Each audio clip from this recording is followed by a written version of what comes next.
The Tulane Executive MBA program provided me with a perfect combination of soft skills and the confidence necessary to run my biotech company. My name is Trivia Frazier. I'm the president and CEO of Obatala Sciences Incorporated. Major support for Out to Lunch is provided by the law firm of Jones Walker, established in 1937 with over 375 attorneys in offices throughout the U.S., providing a comprehensive range of services to a local, national, and international client base. JonesWalker.com. And by Shorten Associates, legal recruiters in Louisiana and Texas. And by Orange Theory Fitness, delivering fitness results for a healthier world. From Commander's Palace Restaurant in the Garden District in New Orleans, we're out to lunch with Peter Asciutti. Peter Asciutti is Tulane University's A.B. Freeman School of Business professor and director of the award-winning Birkenroad Reports. It's business, New Orleans style. Hi, I'm Peter Asciutti. Welcome to Out to Lunch. Apparently, we all used to be a lot more fatalistic. We smoked cigarettes and thought it was cool, and we raised a few generations on ding-dongs, Coca Cola, and fast food before we realized what smoke, sugar, and carbs were doing to our bodies. Thankfully, today, we are living in an era where we know about preventative care. We take for granted that by taking care of ourselves with exercise, diet, and stress relief, we can be healthier, happier, and live longer. Central to this pursuit is the human heart. It's the business of caring for the literal human heart that we're talking about today. Dr. Owen McGabgab is an interventional cardiologist at the Cardiovascular Institute of the South. CIS, as they're known, started out in 1983 as a one-physician practice in Houma. Today, CIS has 19 locations across Louisiana and a bunch more places where you can access their expertise remotely via what's called telecardiology. Dr. Owen McGabgab, welcome to Out to Lunch. Thank you very much. Glad to be here. Heart health is also the goal of one of the fastest growing franchise businesses in the country, Orange Theory Fitness. Orange Theory Fitness is a workout program built around the principle that if you get your heart working at a set rate for a set amount of time, which they call the orange zone, the benefits of that exercise will continue well past that hour you've spent in the gym. When you're in an Orange Theory Fitness class, you know exactly when your heart is in that orange zone because you're wired up to a heart monitor and you can see your fitness results as you exercise. We're pleased to have Orange Theory Fitness as a sponsor of Out to Lunch, and they've been a sponsor for some years. And today, we're happy to welcome the Louisiana area representative and owner of Orange Theory Fitness, Elle Mahoney. Elle, welcome to Out to Lunch. Hi, Peter. Glad to be back. Owen, I know it's kind of antithetical to talk about heart health in terms of hamburgers, but bear with me here for a moment. McDonald's and Burger King are fairly identical. They have the same business model and they both make the same type of food, but there are people who prefer one over the other, and they'll tell you why. It's the burger, it's the fries, it's the shake, and so on. Whatever it is they like about Burger King, they know it's going to be reliably the same every time they go to any one of the company's outlets. When you grow a business like Cardiovascular Institute of the South and you open multiple locations, can you replicate that reliable heart care the way Burger King can replicate hamburgers? What I'm asking is, with a business that's as personal and vital as a relationship with a doctor, how do you standardize the procedure so that you get the same care at every CIS clinic? Well, we found a formula that works. We have a lot of our clinics run in the same way, and there's sort of a CIS method to patient care. So it starts with, one of the things is you call a CIS clinic and you always get a person on the phone. You don't hit a menu with 7 different options. So we try to make it easier for patients to call in and get easy access to care. And then we have a lot of quality metrics with blood pressure and cholesterol and targets that we try to hit from one location to the other. And we just have a method of providing good health care. The other thing we do is doctors are allowed to just be doctors.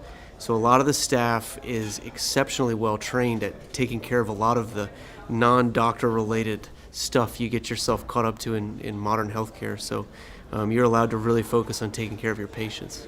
But it's kind of funny in a way. I mean, your doctoring is all being a doctor, but you're also a business person because these are physician-owned owned facilities, right? It is. So CIS is an independent physician-owned practice, and patient care is at the absolute heart of everything we do. But we are a little bit unique. It's not all we do.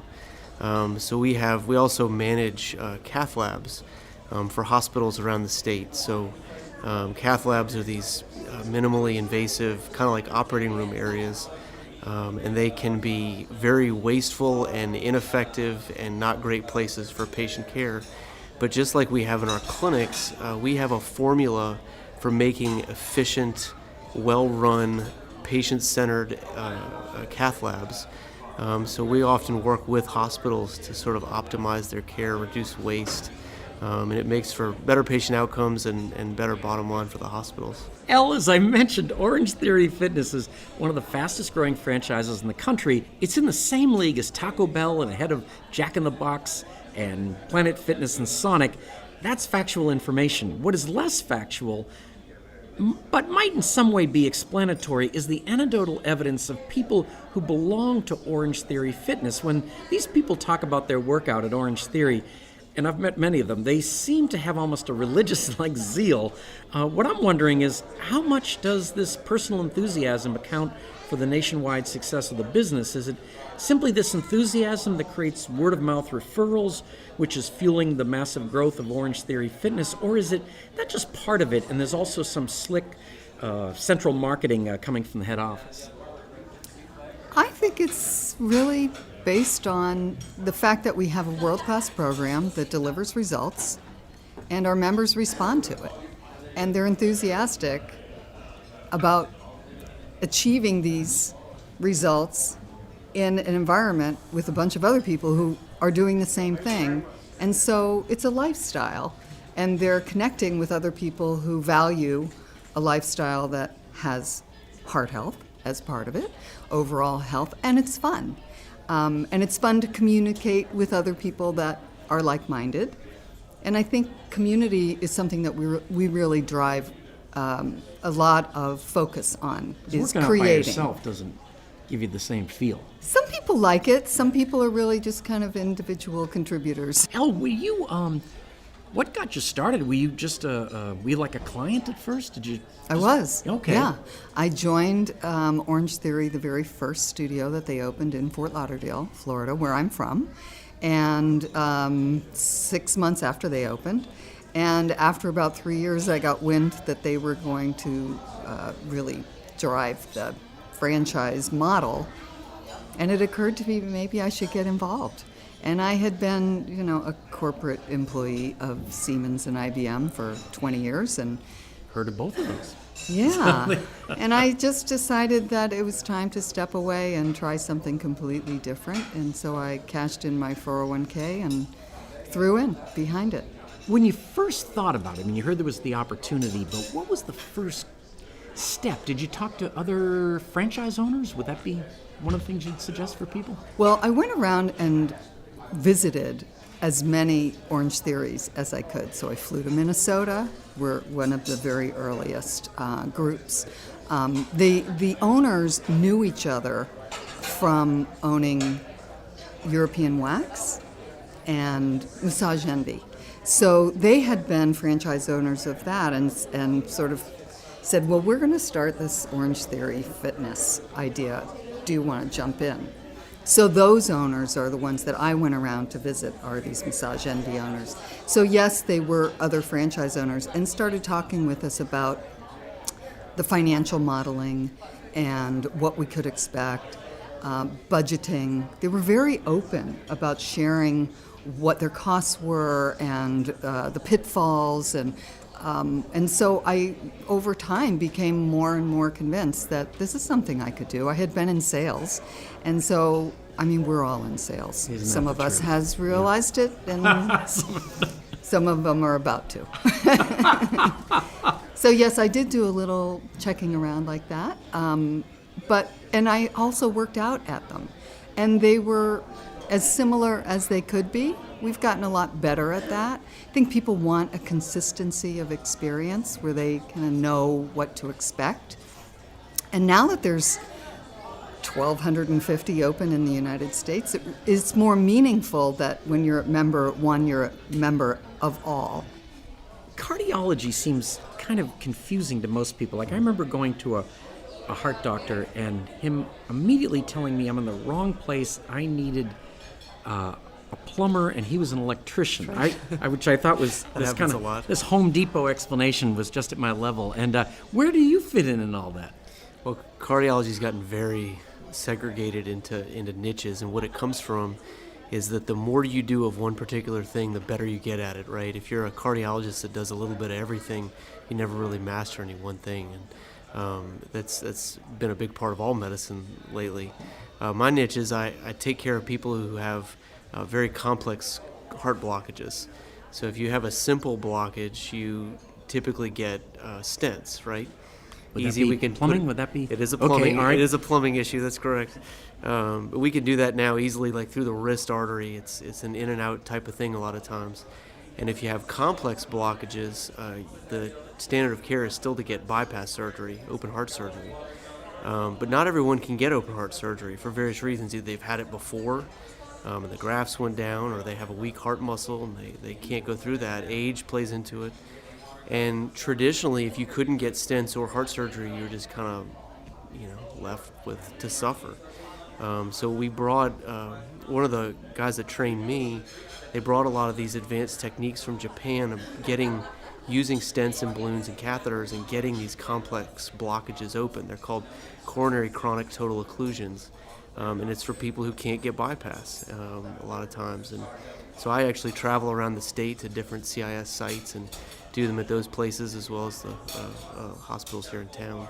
But that's my one niche of the universe. Now, Al, did you look at, in addition to talking to franchise owners, did you look at other franchise opportunities, other kinds of companies, or was this kind of No? Just fell in love with this? Yeah, this is what I wanted to do. I was very focused on exercise myself, and I was interested in the science of it. And so I talked to different scientists, doctors. I come from a family of physicians. And so we discussed a lot about the efficacy of the workout. Is it really good, or is it just another fad? And concluded that this really had the elements to sustain itself through time, as long as we could get the other softer art pieces together. Well, let's talk about those softer art pieces for a sec. You open up a spot. How much money is involved in that? And opening up a new store? We budget $500,000 for each studio to open it. And then you've got to either build it or remodel it, and then you've got to build a client base, and hire people. Yep, hire people, which is a problem all into Tricky. itself. Yes, and then since do you control all of Louisiana? Yes. Wow, that is, first of all, that is fascinating because do you feel forced to expand at a decent pace? Because Yes. you do. All right. Yes. Well, for two reasons. One is that that there's so many people that are looking for an Orange Theory, and we get calls all the time that they're keen on an Orange Theory in their little area. But also because we want to close out the competition, because there's copycats and they see what we're doing and they want to do it, and so if we don't grab the best spot in the next location, they might, and so really it's a defensive, right? A defensive aggression. That's a good term for it. To open as quickly as possible. If somebody says, I really would like one here in Alexandria, Louisiana, what are the decisions you've got to make? I mean, are you looking at demographics, or what do you... Exactly. Okay. Yeah, we're looking at demographics. We know that people want it, but we also have to conclude that if we're going to spend what it's going to take to open one, we have to be certain that there is enough of our sweet spot of demographics, which 10 years in, we're pretty clear on what that sweet spot is.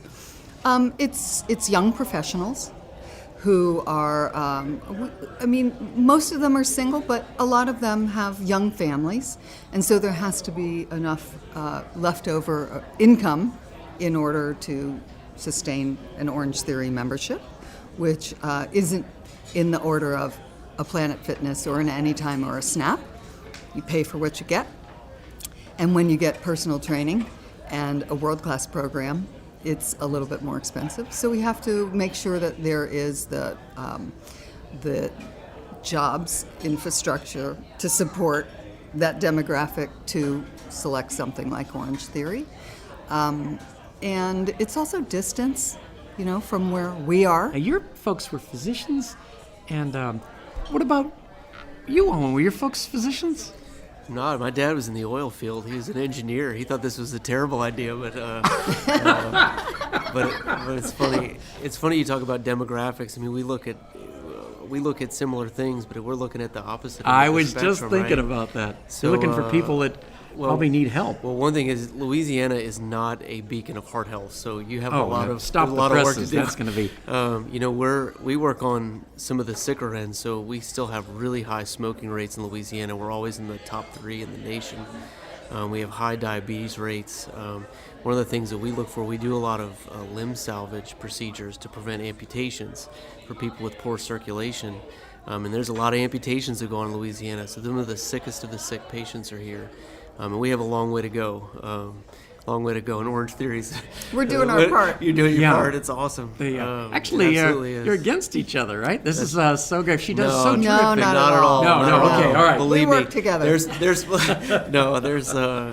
Everybody does better when people live healthier, longer lives. It's not that at all. For you, though, Owen, you came, you were born here, went away, and so you could say the two reasons you came back is one to come home, but the other is that it's a pretty terrific market, I guess. Well, what it is, the niche procedure that I do, there actually wasn't anyone in the New Orleans area doing it when I finished fellowship, which was a nice draw. But I did. I grew up in the Mandeville, Covington area, and I love the outdoors, and there's no place better than Louisiana for that. So, but I do. I love this region, and I do think we do need better heart health here. I think we can have ways to improve, and CIS has models for that, right? When they came to Houma, Terrebonne Parish had some of the highest cardiovascular mortality rates in the country, and they've managed to turn that around. And it's not all about doing advanced procedures. It's mostly getting people active, stopping smoking, get your diabetes under control, blood pressure, those kind of things. Because if you look, cardiovascular mortality rates since the 70s have been plummeting. Right, and that's people, and it's not. I ask patients that sometimes, like, why do you think that is? And it's everyone's answer is almost always, because we eat so much better now. They're like, no, we don't. We don't eat better now. I think people are heavier than they've ever been. But the bottom line is, blood pressure medicines are better. The cholesterol medicines work. People stop smoking. Smoking rates have declined, and that's the key to a healthy community, and obviously exercise too. You're listening to Out to Lunch. I'm Peter Raschuti. I'm talking with Dr. Owen McGabgab, who is an interventional cardiologist from the Cardiovascular Institute of the South, and Elle Mahoney, Louisiana area representative and owner of Orange Theory Fitness. We'll be right back after this very brief break. You're listening to Out to Lunch. I'm Peter Raschuti. I'm talking with interventional cardiologist Owen McGabgab from the Cardiovascular Institute of the South and Elle Mahoney, Louisiana area representative and owner of Orange Theory Fitness. Owen and Elle, you're both in businesses that are all about human interaction. You spend a lot of your day talking to people, and you also have a good number of people who work with you. Picking the right person to work with can be a tough task. You only have a limited amount of conversation to decide if this person is going to be a good fit for your company. And lately, there's been an interesting trend in the workplace interview. It consists of asking the other person questions that go beyond a resume. I have a list of 16 of these probing interview questions in front of me, and I'm going to ask you each to pick a number between 1 and 16. I'll ask you the question, and then I want you to tell me how you'd answer it. Who wants to go first? I'll go. All right, you're a brave soul. There's, let's see. All right, what number do you want? The last one. Last one, that would be 16. All right. Oh, it was put last for a reason. Here we go. What's the one thing that people say that you hate more than anything else, and why? I'm too old to exercise. Oh. Yeah, that's the thing that it just perplexes me, because I think, knowing modern medicine, they're going to keep us alive for many decades. And the choice is if you're going to live those decades in a quality of life or not. Are you going to suffer and just be alive in your wheelchair with your one leg, or whatever's Watching left? Jeopardy by yourself on the couch, yeah. Yeah. And they want to quit. They're saying at 50 they're too old to do this. And just because they're deconditioned doesn't mean we can't recondition. Okay, somebody comes in, they're 55 years old, haven't worked out in maybe 20 years.